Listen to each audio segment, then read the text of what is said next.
people, this is Colin from Cam Decorations. I'm going to go through a step-by-step process of how to start and complete a house using a spray unit. The house I'm doing at the moment, as you can see, is a bit of a dump hole. I'd rather use a different word than that to describe it, but being on YouTube, better keep it clean. So anyway, this is a 2-bedroom house. This is the conditions that it's in. I'm going to go through the process of how I fill, caulk, get it all prepped up, ready to spray, how I spray it to complete it to a finish, undercoating all base, undercoating in gloss. So as you can see in this unit, there is no kitchen, which is great for me, but really a pain in the arse for the builder and that, because basically at the end of the day, if I finish, they put that kitchen in, they smash the walls up, so, you know. And it's great for me, I've got no cutting in to do. I can just tape up, mask up the sockets and switches, and get on with it. There you go, let's quickly go upstairs.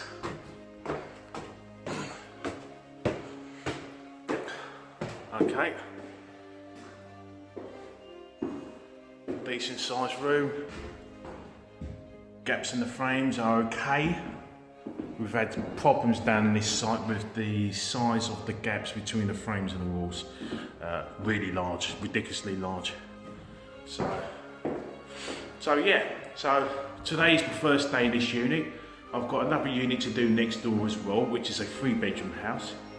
I'll just walk through shortly in a minute and quickly show you that one. And it's going to be the same process. I'm looking to try and complete both units in 5 days, which is possible. So yeah, you know, I don't know why this one's not miscoated, but there you go, dry lined walls. So yeah. Okay, this is the 3-bedroom house.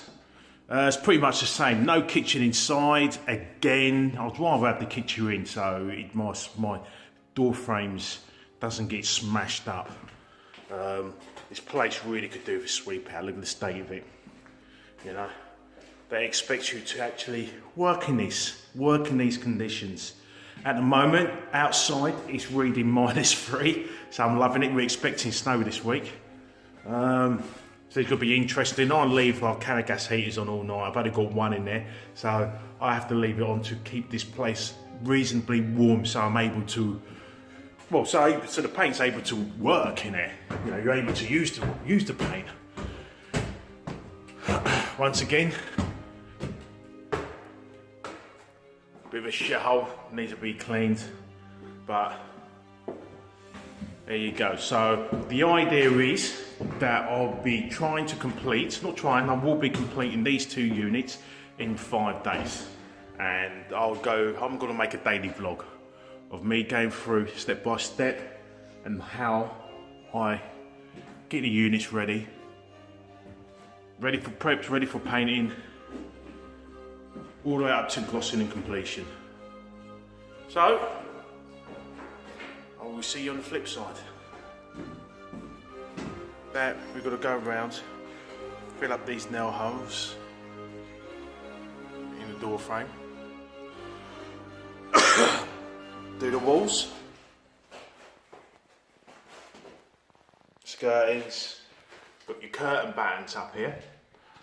Now the reason why these have got curtain battens because these are HA houses, basically housing association houses, and the housing association do not like you drilling into their walls. So to provide you something to anchor into, they put a piece of wood across, and that's where you can put your curtain battens to hang your curtains on. So that's the idea of the curtain battens. And what we're going to do, you can't really see it on these, but you can see it's all furred up where it's sprayed the wood, where they've like countersunk the screws. So if we scrape that off, and then we fill like that. And the reason why we scrape it off, if you don't, you've got all those furs sticking up there. If you fill over it, that's your end product, and you'll never be able to rub that down properly. They'll always stick up in the air. So that is the idea of scraping that off before you fill it. See? nice and proud. So the idea will be now that I'm going to go around, as I say, fill the walls, fill the woodwork, fill the curtain battens. Some of these curtain battens are going to need to be knotted. So this one hasn't got it, but some of them have got the knots coming through, so we need to put some knotting on there to stop the resins from leaking out and coming through the paintwork. We're going to emulsion these. Other sides they gloss them. It looks terrible. If your ceilings are out, then having the curtain batten gloss will show that the ceiling's out. So if you blend it in with emulsion, it doesn't stand out. So lucky enough on this side, we're emulsion these curtain battens. As you can see up here, it's a perfect one. Well, they've just used a piece of crap curtain batten, and instead of just getting another piece, they've just whacked that up anyway with a massive hole in it. There you go. That's what they're expecting us to fix, and that's what I've got to fix. That's something that's also got to get knotted and then filled. So right now, as I say, we're on the filling.